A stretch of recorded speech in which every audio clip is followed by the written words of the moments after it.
Good evening, everybody. So tonight, this is the first webinar for the Chelmsford branch, and we'd very much like to welcome Tim Lewis, who is talking about London Waterways then and now over the last 35 years. I'd like to say a big thank you to Tim for his time in putting this talk together for us, and also to thank Derek Humphreys, who has been our Zoom champion for this evening. So a very warm welcome to Chelmsford branch members and members from other branches. And I'll now hand over to Tim. Thank you. Good evening. My name, as Rebecca said, my name's Tim Lewis. I'm with one of my hats is chairman of the North and East London branch of the Inland Waterways Association. This talk came about because of an exercise I've been doing over the last few years in digitising all my pictures, and it made me realise how much London has changed in the time I've been living in London and taking photographs. So without ado, I will start. What I'm going to do, I'm going to start in Paddington and work myself way down to the Regents, down the Regents Canal to Limehouse, and then we can work on the River Lee and some other waterways as well. As I said, this is Paddington Basin when I first knew it back in the early 80s. The hospital on the right had been built, but that was about the limit of the development of the basin. This is a slightly more detailed view with the hospital on the right, one of the old canal loading bays a bit further towards the end. And on the right was Westminster Council's rubbish depot. A few years later, we came along. You see the canal had been drained for dredging and to repair the walls, and the buildings on the left had started to be built, and at the far end with the housing. And that's what it looks like today. As you can see, it's quite a remarkable transformation. This is down at the far end again. If you remember that picture of a couple of pictures ago, that was just a blank wall. They've slightly, not say infilled the basin here, but they built a floating garden, which is a garden. and even the refurbishment works have changed as well. When the basin was originally refurbished, this rather remarkable, what they call corkscrew bridge was put in. And the idea is it would rotate and allow boats to come through, but it never really worked. So in the last few years, it's been replaced by what's known as the fan bridge. It looks like quite an ordinary bridge from here, but when it's raised, it looks a bit different. So you can see it's got the leaves of the fan going up. It raises once a week. It's on the Paddington Central website if you want to see when. And we're going out now up towards Little Venice, and this is the scene back in the early 90s with the start of the Paddington Central development. When I first came down here, you couldn't walk down the towpath here, but as you can see at this stage, it's been reopened. And this is the kind of development you can see along there now, with one of the new suspension bridges. This is looking back the other way, up towards Little Venice. And you can see on that previous picture, that was just a big hole on the left-hand side. And the building nearest on the left is the new Paddington, Hammersmith and Circle Line station entrance. There was an old bridge went across, and there was quite an interesting little building. I'm not quite sure what it was originally, but it was back in the 90s. It was used as one of the boat companies used it as their office. And it's quite interesting to see the stone on the outside, on the front wall, and you can see it says Grand Junction Canal Company and Great Western Railway. It was their boundary stone. So on the right-hand side was the railway, on the left-hand side was the canal. Unfortunately, that all went. A few years later, the whole bridge had been demolished, and has now been replaced by a big, brand new concrete structure. Another iconic building here. Well, iconic was the an office block that actually spanned the canal just as you go down towards the basin. A couple of years ago, we came along and found it was being demolished. And if just to get a context, if you can look at those hoardings on the right, that's what's there now. As you can say, quite a bit different. We're heading up now towards, we've gone up towards Little Venice, and we're heading now towards Maida Hill Tunnel on the Regents Canal. This is what it was like when I first saw it. You can see there was the cafe on top of being built, but it was the walls were held apart by some big iron girders. A couple of years later, British Waterways decided that the walls needed reinforcing, so the whole area was rebuilt with new foundations to the walls. And that's what it looks like today. The big iron supporting beams have gone, and the cafe's been extended slightly over the tunnel entrance. Here we are going through Regent's Park. I put this one in because not so much that the building's changed a lot, but the function of this building is changing. Most people know it as the Snowdon Aviary, but it's now got planning permission to turn it into a monkey enclosure. So maybe in a year's time, when you boat past, you'll be able to see monkeys rather than birds. Heading down towards Cumberland Turn. This is where the original Cumberland Arm went straight off down towards the Euston Road to Cumberland Market. It was filled in after the war, but there's always been a Chinese restaurant there. It looks a bit different today. It's the same boat, with just a different structure on the top. Now we're heading down towards Camden. Camden has always been well, in the time I've been here, it's always been a market area, but over the last 30 years, it has expanded exponentially. Here you see the market on the right, and on the left is the old Jamestown Road council buildings, where the council tip those, amongst other things. Look there today, it's completely different. This was taken during the lockdown, so there's not so many people, but on an outside this pandemic year, this area is normally absolutely heaving. You can see all the development on the left-hand side where the council depot was. This is going down the locks at Camden. This is looking from the bottom lock upwards, and on the right-hand side you can see the old scruffy part at the end of Camden Market. This is taken in 2003, and then right at the back you can see the North London Line Railway on the viaduct. Go there today, it is one completely different. Personally, I think this is one of the worst bits of architecture on the canal system, on the Regent's Canal, but it's been completely developed now. But you can just poke in between the buildings, you can see the viaduct with the North London Railway on it. Coming down past Camden, still heading east, we got the Nicholas Grimshaw designed Sainsbury's development, or the housing associated with the Sainsbury's development. I haven't got a picture of what this was like before, but I can only imagine it was different. I personally don't like this development, but the government do, because these buildings have just been listed. I think they're one of the most recent buildings that have been listed, because they must have only been built in about 1984. I can actually remember them. Yeah, I can remember them being built. That makes me feel very old now. Again, this is an example of a development.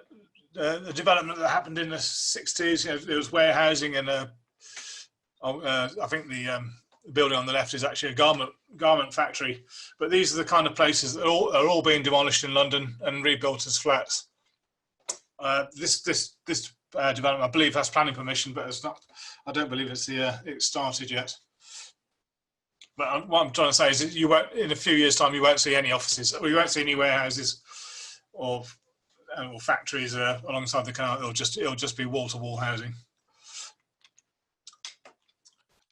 Heading further east, we come down to St Pancras Lock. This was taken in 1984, so it's this is one of my 35-year-old pictures. So we're looking southeast from the lock. So you've got the old gasworks in front of you, and the tower of St Pancras Station on the left. This view, the St Pancras development is probably been one of the biggest developments in London over the last few years. The old gasworks has gone. It's been completely built over by office blocks, and there's even a new bridge being built in, a new pedestrian bridge being built in below the lock, and there is another one just about to be started because this area is now so busy. You'd gone here 30 years ago, you wouldn't have seen a soul, but now it is a very, very popular area. And if you're wondering what happened to the gas holders, looking back towards the lock, so 3 of them are rebuilt, 3 of them are relocated from the south side to the north side, and 2 of them had flats built inside them, the 2 on the right, and the one on the left was had a park built inside it. Very small round park, but it's still nice all the same. But it's probably one of the more interesting developments in housing developments on the canal in London. And the other thing, one of the reasons this area is now so popular, the area to the north of the canal at St Pancras was known as the coal drops area. There were 2 canal basins here where the trains came in at the high level. They would dump their coal into either lorries or barges. Back in the 80s, there was a couple of big nightclubs there, hence the piles of beer. But you go there now. This is the coal drops development. It's the development of very plush housing. Very plush shops, very expensive shops, I should read. And like I say, in the COVID permitting, very, very busy. The cranes in the background, again, to the north of this, there's a lot of offices being developed. That crane is part of the development that Facebook will be moving into. So a lot of the big tech companies are moving into King's Cross. This is looking east from St Pancras towards St Pancras Way. There used to be a small kind of thing as unofficial moorings here. But if you go there today, being completely built, the big building on the big glass building is the offices of the Guardian and the Observer, and there's even a new big 3-storey pub being built on the left. The reason I think they got away with redeveloping the Guardian offices to such a massive scale, in the basement there are 2 concert halls, concert hall and performance halls, and around the building in the ground floor there's art galleries and a sculpture trail. So, very interesting building to go around. Again, this is looking back towards the coal drops area again. It's taken about 5 years ago. Before the Granary, the area to the right is called Granary Square, and before its development, that wall carried on all the way through along the canal, but it was demolished and opened up. And you go there in the summer, it's a big performance area, and I've even seen cinema screens on this side of the canal, and lots of people looking from the other side. But it has made the area very, very popular. The old Granary buildings are now university, and there's completely surrounded by shopping. You can just see the canal wandering off to the left there.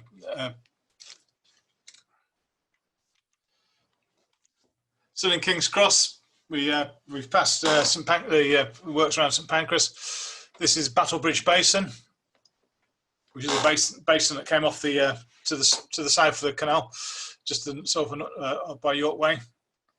And this is what it was like in 1987, completely undeveloped. And if you look back the other way, there's I'll say it's completely undeveloped, but there was just some very light industrial distribution depots to the on the northeast side, and a pub called the Waterside Inn. It was but came along one year. This is looking from the other direction. The brick industrial units have gone, as has the pub. And what's being built is the building I showed you earlier, which is that big glass building from the other side with the Guardian and the Observer offices in it, and all the warehouses next door have been converted to offices. On the east side of the basin, the other side, the one I just showed you, is where we started the London Canal Museum, in an old ice warehouse. I won't go too much about museums. I'm sure a lot of you know about it. But when we moved in, it was still a fairly undeveloped area, to say the least. But carried forward a few years. It's got very popular housing. We've been built up right next to us either side, and flats now go all the way down to the Wharf Road. And British Waterways stroke CRT have installed some very expensive residential moorings there. If you want a moor there, you're going to be paying in the region of £12,000 a year just for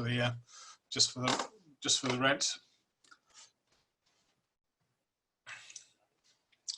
We're heading a bit further from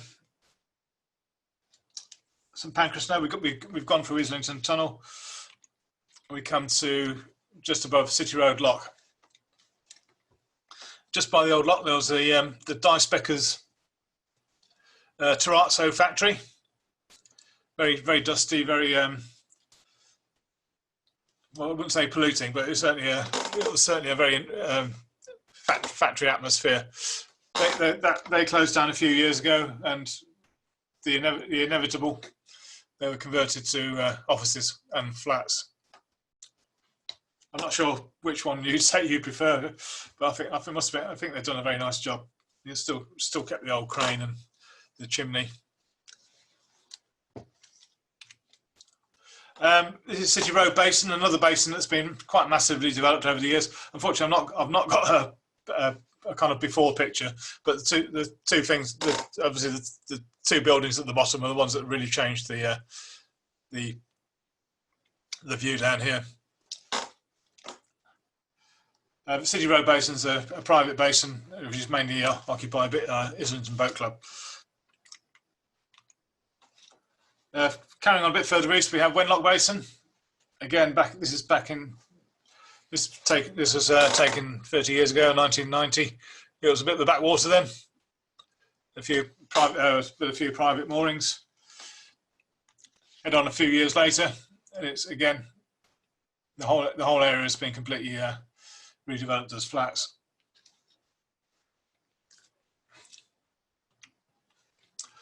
Just a few more now. Carrying on down the Regents Canal. This is down towards going out towards Hackney. I'll put this picture in because it's quite a famous building. It's the old Gainsborough Studios, which is main claim to fame. It was where Alfred Hitchcock started his career. I mean, the story goes he started sweeping the floor and worked his way up to becoming a director. Unfortunately, the building wasn't interesting enough to list, so it got demolished. And the building on the left-hand side is what was put in its place. If you go into the middle of it, there's a rather horrendous 12-foot high bust of Alfred Hitchcock, and it's probably one of the most scary statues you could ever come across. But it's well worth finding out. Sorry. Heading down towards down the Regents, this is Sturtz Lock, taken in. This is one of my first pictures I took in London, 1984. And we still had timber sheds alongside it, and it was pretty.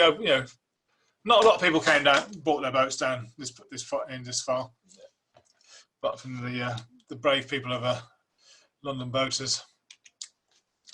And this is what it looks like today. Again, completely redeveloped on the south side. The footpath has been paved, and it's all a lot more clean. I wouldn't say it's better, but it's certainly clean.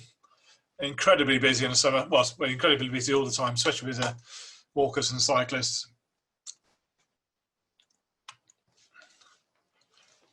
Carrying on a bit further towards Hackney, we have on the north side we have Kingston Basin at Haggiston. This was developed by a group called Canals in Hackney Users Group, or CHUG for short. They took over a fairly abandoned basin and created residential moorings in there.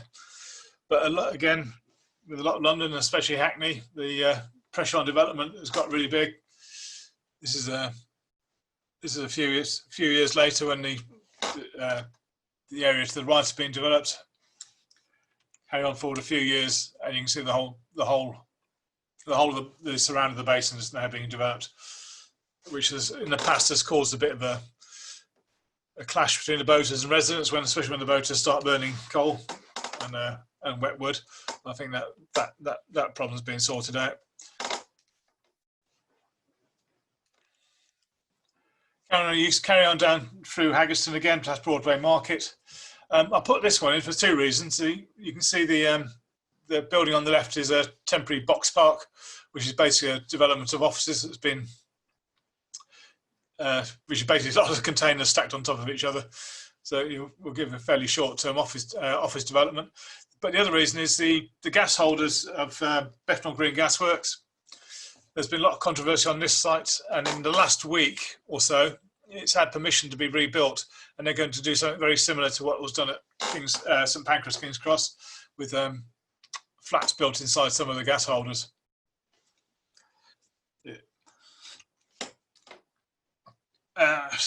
Heading down, still carrying on east towards past Victoria Park.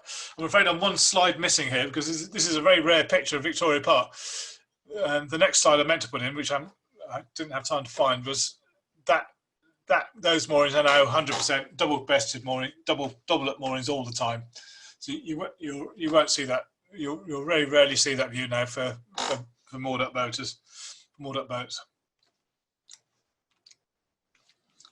One thing we have, even in London, one thing we've lost quite a lot of is waterside pubs.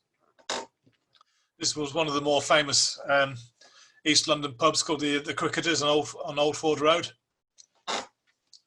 I think this picture was taken somewhere in the late 1980s, but I'm sure if it survived a few more years, it would still be a pub. But it closed down and was converted to housing.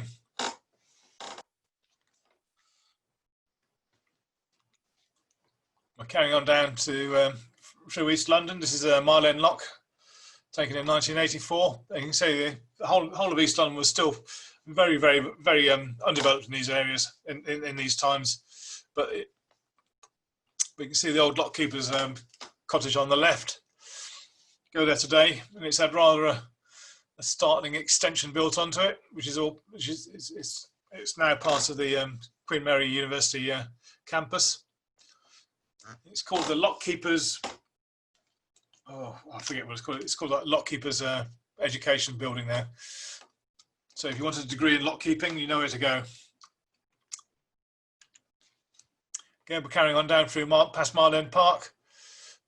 Back again, this one was taken in 1984. And that's the same view today.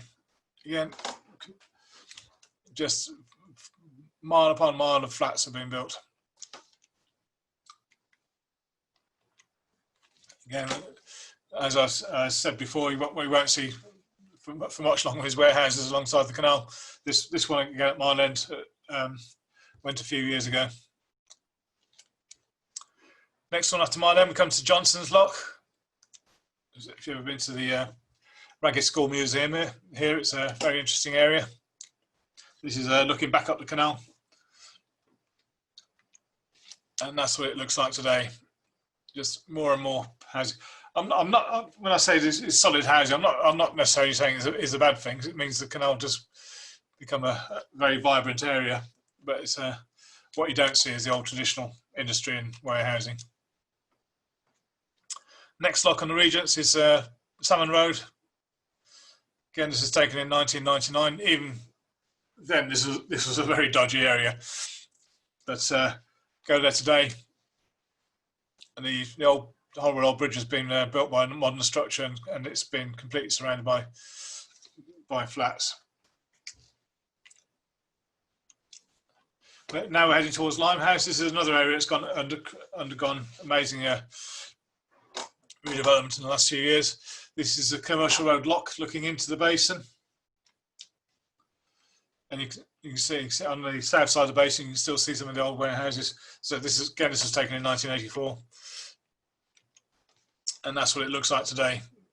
The old Blackwall Railway, the old abandoned Blackwall Railway has been converted to the Docklands Light Railway. And the whole area tidied up, and the whole of the basin has now been redeveloped. This is a picture taken in 1986 of an IWA cruise, and we're looking from the south side of the basin, looking north with the old coal wharf there. What you might want to note here is just keep an eye on that church with the satin top, because that's what it looks like today. You can see that same church just in the middle there. So the whole area has been. The IWA and a lot of others fought very hard against the basin being infilled in the 1980s, and we generally managed to keep most of it. One thing that was changed there was this is the IWA trip I was referring to earlier on. We did a last cruise around the London Ring using the old ship lock. There's obviously with the abandonment of the basin, there was no need for such a big lock. So a year later, we came down and found that the lock had been stopped up, and the new lock was built inside the old one. So if we look north, we look from the river looking out, you can see on the outside of the lines of the old lock, the new lock's being built inside, and the whole area around it has been redeveloped as housing.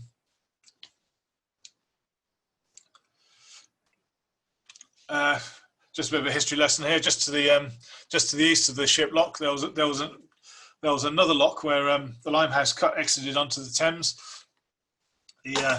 The lock kind of fell in, so a new channel was built from the Limehouse cut to connect it into Limehouse Basin. That was in 1968, and the old lock cottages alongside the lock were left to go derelict, and they were going to be demolished, but a few people objected.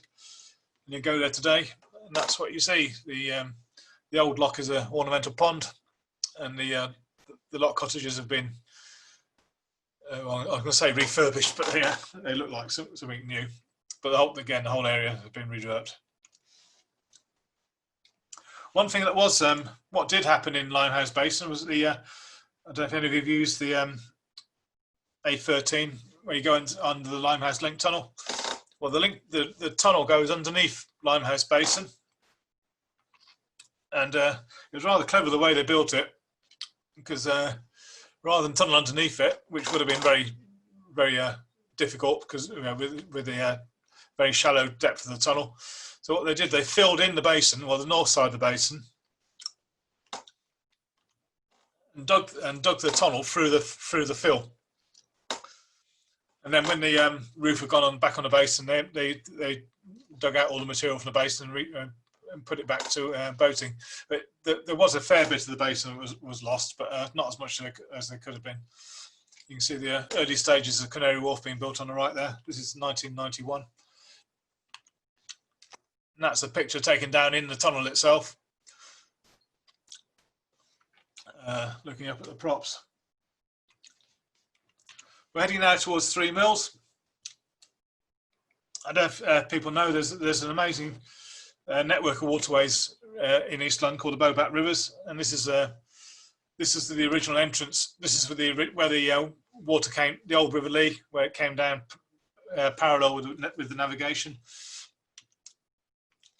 and it's famous for where the old stonework from the old Euston Arch was dumped. That's another story in itself. But the stones in that barge came from.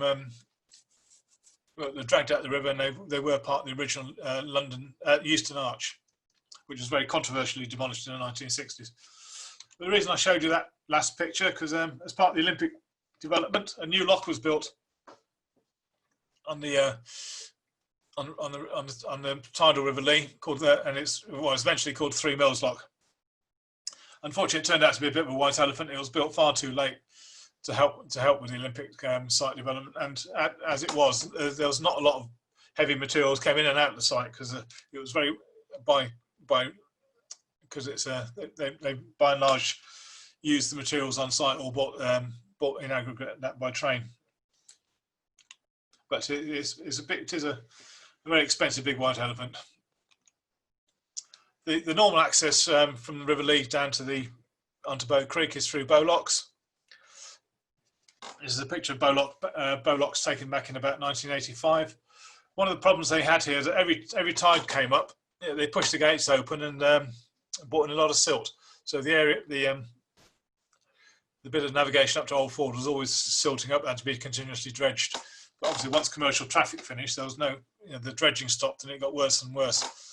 So the whole area around at the lock was rebuilt with double gates at the bottom, so that the tide was prevented from coming up the River Lee. And but only one lock was rebuilt. So the old chamber to the right is no longer used. 3 Mills is famous for, well, originally having three tidal mills. There was 2 tidal mills remained. The one on the left is the house mill, which still has the remains of its water wheels in it, and the mill to the right was completely stripped out and converted to offices. This is taken back in 1989. The museum, the house mill was converted to a museum and an extension built, and that's what it looks like today. You can see it's a lot tidier. The buildings on the right used to be a very big gin distillery, but now there are film studios. As you know, there's a couple of canals that link the Regents Canal to the River Lee. This one is the Harford Union Canal. This is the bottom lock looking up towards Victoria Park. Again, back in 1985, it was not a very salubrious area. It was very true, but again, you can't. Everywhere in London is developed. This is looking back from the lock down towards the River Lee, and you can see the kind of development that's going on. The other connection was the Limehouse Cut. I'm afraid I haven't got any really old pictures of old pictures of the Limehouse Cut, but this one was taken this year, and it shows the kind of. I mean, to be honest, 35 years ago you wouldn't have walked down this area, but now it's just all. The towpath is busy. It's overlooked by hundreds of houses, but all the old warehouses and industry have gone. We go to the River Lee now. Again, there's another example of the type of waterside warehouse that is no longer. That's what it looks like. That's what it looked like a couple of years later. Obviously the River Lee, the area around the River Lee is a bit more industrial than the Regents. So there's a lot of warehousing and that being built up here. One big factory that's gone. It's fairly unknown factory. Is the Lesney factory in Hackney. One time, this was the biggest car plant in England, but the cars that produced were little die-cast model cars. It's the old Matchbox toy factory. That's gone now, and basically been replaced by that office block. The housing you can see on the left was the main Matchbox factory. Again, we're on the River Lee navigation here. One industry that was a slightly unusual industry that was relocated from the Olympic Park was the Foreman's Fish Smoking Factory, which is not an industry you expect to see in London, but I believe that even this one now is due to close and the land redeveloped. Again, we're going up the River Lee, and this is just an example of this kind of development you'll see going from Hackney up towards Tottenham. This is Tottenham Lock, the old British Waterways. It was British Waterways owned warehousing and industrial units. Go there today. This picture was taken a year or so ago, and you'll see 20, 30 story high-rise blocks being built on that location. There are some interesting factories being built though. This is up at Ponders End Lock. They've built a new brewery. I can't say I disapprove of that. Again, heading up towards Waltham Abbey. This is the old Hazelnut Marina, and a kind of useful cafe there. And there's a pub there. People remember there was a pub there called the Old English Gentleman. All gone now. The marina's still there. Well, the area of water is there, still there. I haven't seen many boats in there, but the whole area has been redeveloped. I'm going to go back down the River Lee now to Bow Creek, which is the tidal section of the River Lee.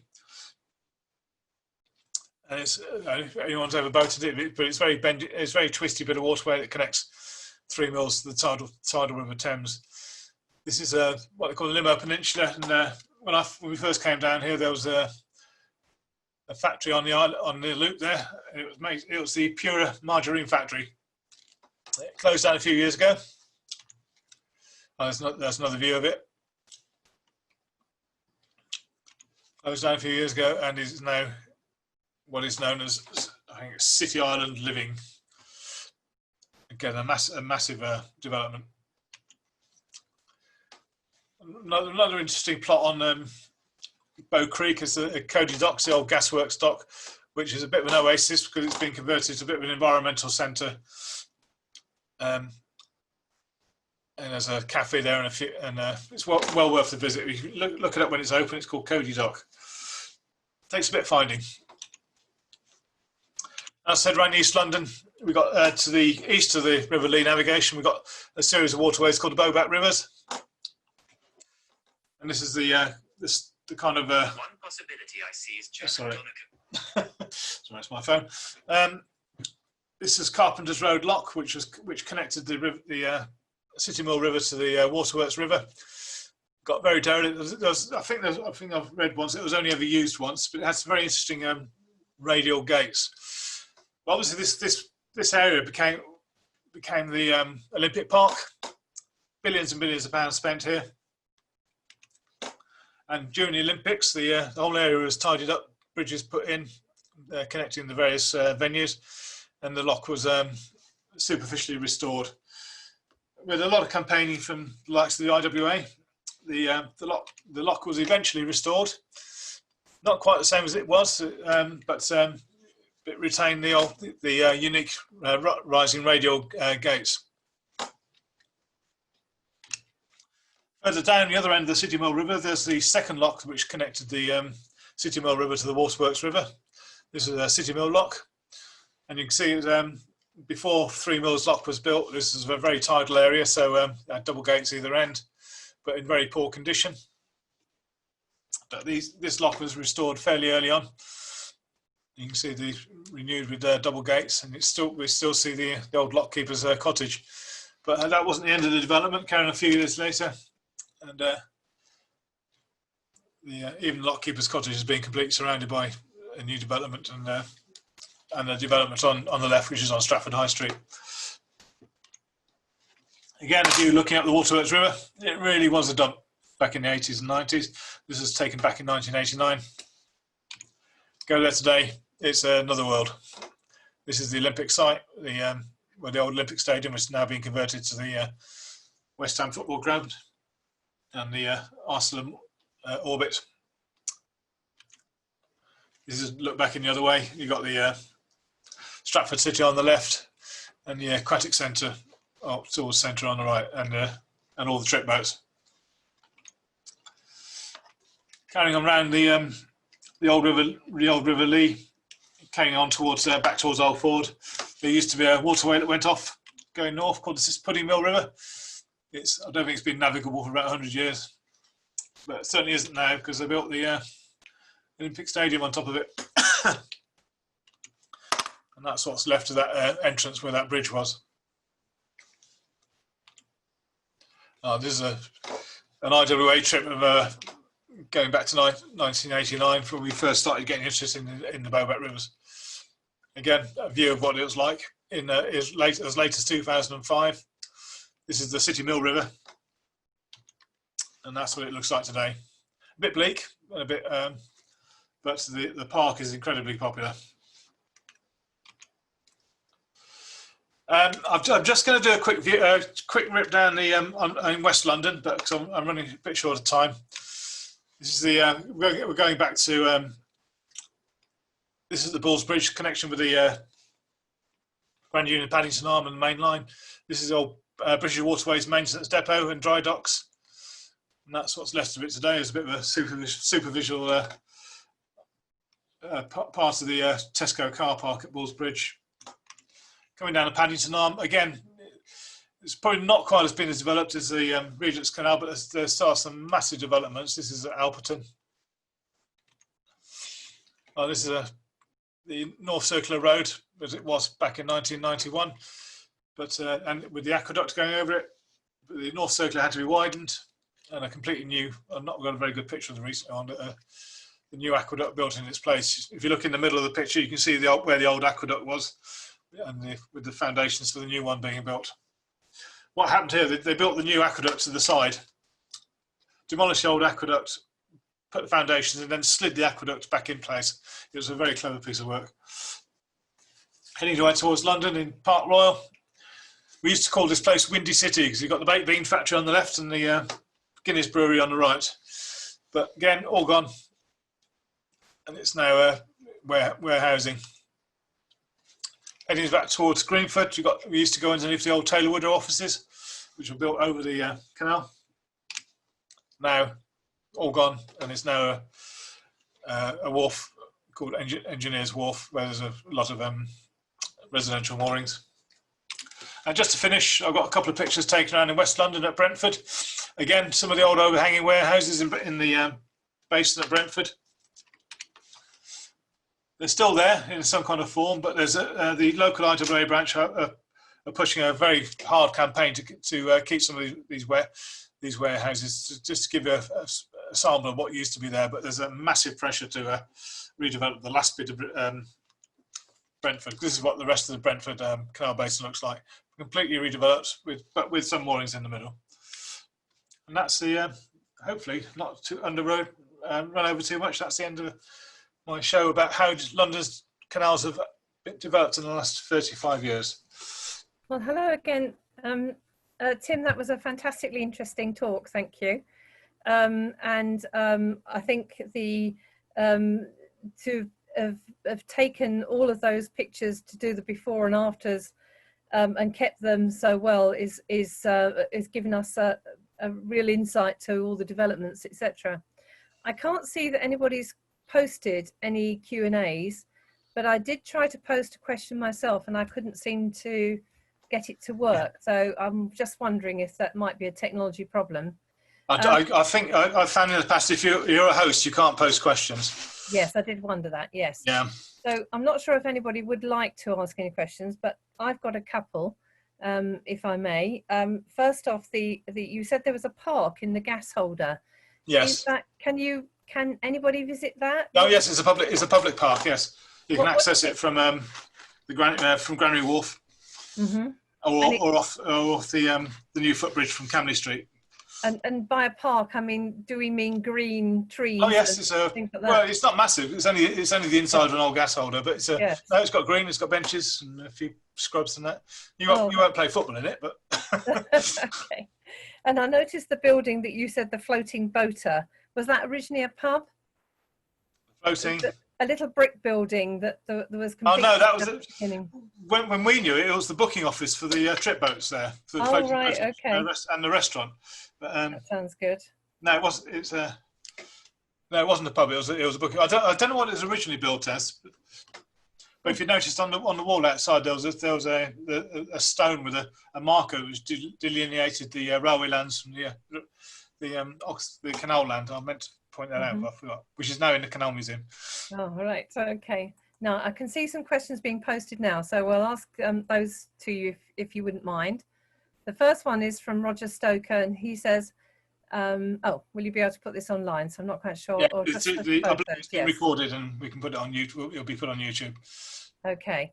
And one from Pippa, who's asked, do many hire boats make it into London, or is it too scary? No, no, it's not so much that it's scary, but there just aren't any hire boat bases.